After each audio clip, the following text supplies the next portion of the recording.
Bonjour, aujourd'hui nous allons parler d'Astérix le Gaulois, la bande dessinée.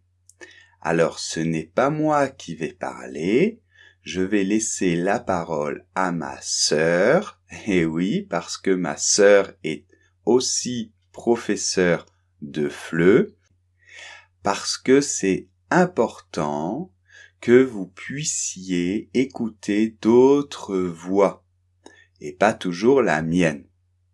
Bien, n'oubliez pas de vous abonner à la chaîne YouTube et de me suivre sur Facebook. Je vous laisse. Au revoir.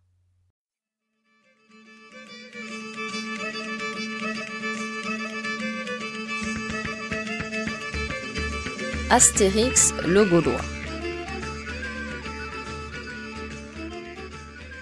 Astérix le Gaulois est une série de bandes dessinées françaises créée le 29 octobre 1959 par René Goscinny, scénario, et Albert Uderzo.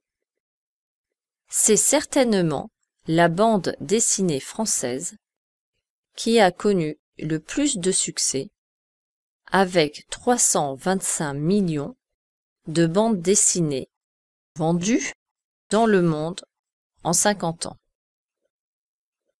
L'histoire. Nous sommes en 50 avant Jésus-Christ. Toute la Gaule est occupée par les Romains.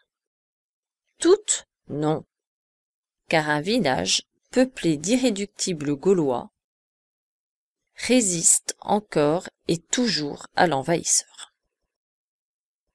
Ce village gaulois d'Armorique résiste à l'envahisseur grâce à la potion magique préparée par le druide Panoramix, qui procure momentanément une force surhumaine aux personnes qui la boivent. La bande dessinée parle principalement d'un des habitants de ce village, Astérix, courageux guerrier qui utilise la potion magique, mais aussi son intelligence pour déjouer les plans de Jules César et défendre son village de l'envahisseur. Le premier album mis à part, Astérix est accompagné, dans toutes ses aventures, par son ami Obélix, le seul Gaulois pour qui les effets de la potion magique sont permanents depuis qu'il est tombé dedans quand il était enfant. À partir du 5e album, les deux héros sont accompagnés par un petit chien, Idéfix. La création du personnage. En 1959, la petite société Edifrance et Edipresse crée un journal de bande dessinée pour les petits Français. Pilote. Goscinny et Uderzo doivent alors créer une bande dessinée pour ce journal. 2 mois avant la sortie du journal, René Goscinny et Albert Uderzo se réunissent chez Uderzo.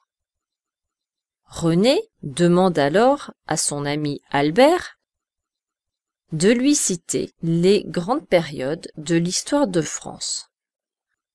René s'arrête sur les Gaulois. En 2 heures, les deux amis créent dans la joie le village, ses habitants. Le personnage est donc né chez Albert Uderzo, 3 rue Rameau à Bobigny, où une plaque a été inaugurée en octobre 2009. Coïncidence, la rue Rameau est près de la rue d'Alésia, où se trouve une grande nécropole gauloise.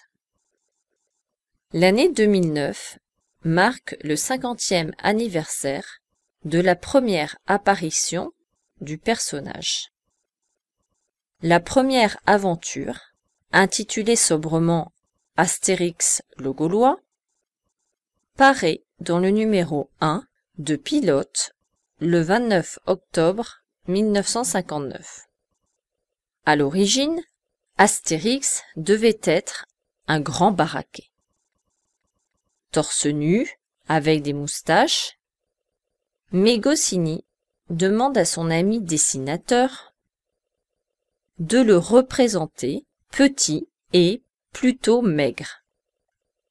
Car dans l'imagination de René, Astérix était un anti-héros. Albert Uderzo aura l'occasion ensuite de dessiner Obélix, plus proche du grand costaud. Une œuvre aux interprétations diverses. Dans les années 1960, une partie de la presse décrivait Astérix le Gaulois comme une bande dessinée gaulliste. Le petit village gaulois, qui résiste courageusement à l'envahisseur romain, serait ainsi une métaphore patriotique de la France du général de Gaulle. Il est arrivé à la présidence moins d'1 an avant la création de la bande dessinée, qui refuse l'hégémonie des États-Unis. Goscinny et Uderzo ont toujours refusé ce type d'interprétation et disent qu'ils n'ont jamais voulu faire une bande dessinée à la gloire de la France. Astérix le Gaulois est aujourd'hui plus souvent décrit non pas comme une œuvre patriotique, mais au contraire comme une satire.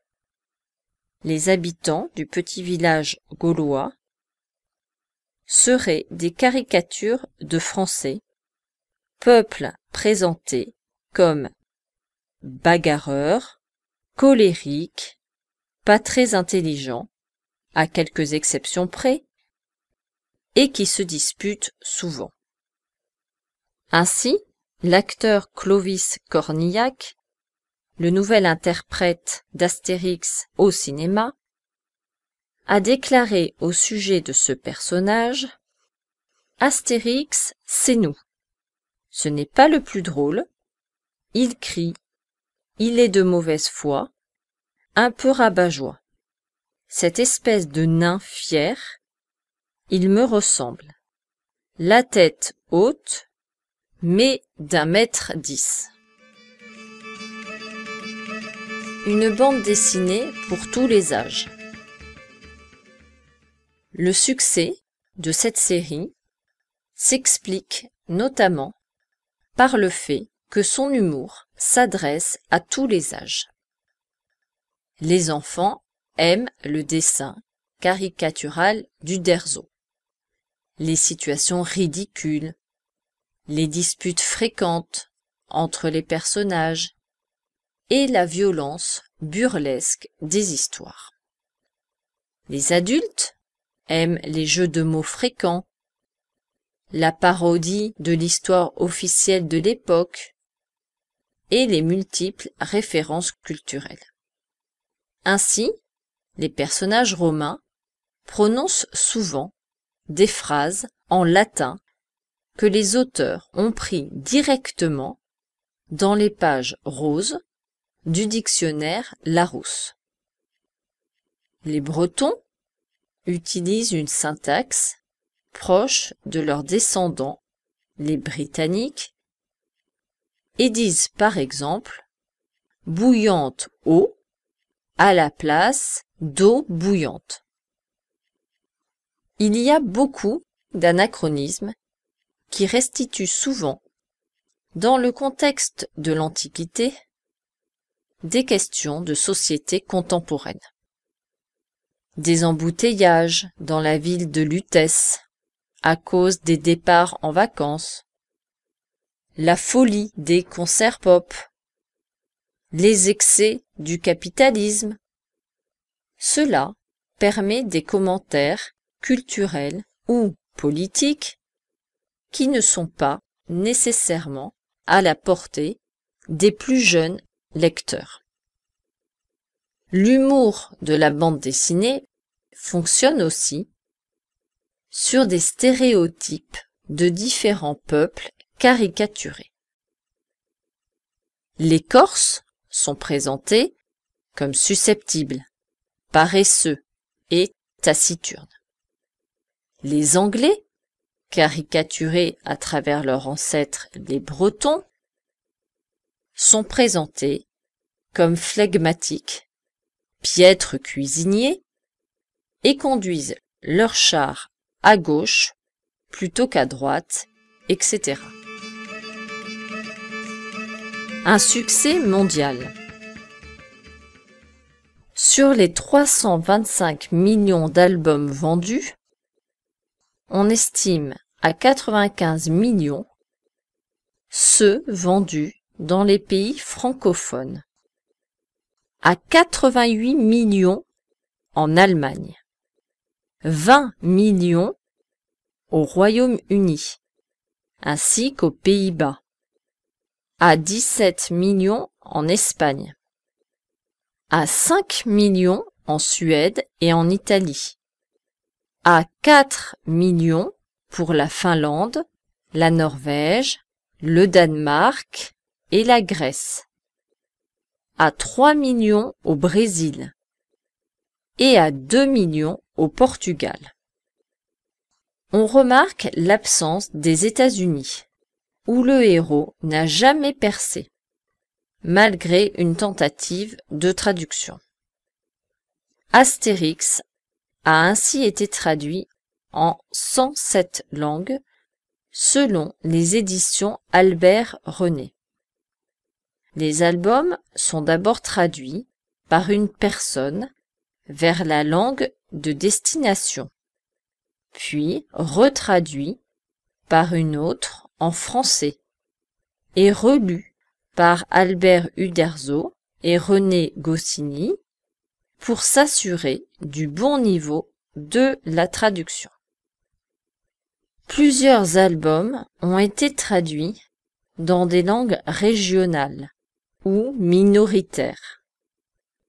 En France, l'album La rentrée gauloise a été traduit dans 6 langues régionales. Mais c'est en Allemagne qu'on trouve le plus grand nombre de traductions dans des parlers régionaux. 65 albums et 29 dialectes. La bande dessinée a aussi inspiré un parc de loisirs, le parc Astérix, situé dans l'Oise, au nord de Paris. Finalement, Astérix le Gaulois représente beaucoup plus qu'une simple bande dessinée. Ses aventures, tout comme celles de son ami belge Tintin, font partie des souvenirs d'enfance de toute une génération de Français et ont permis d'exporter un peu de la culture française à travers le monde.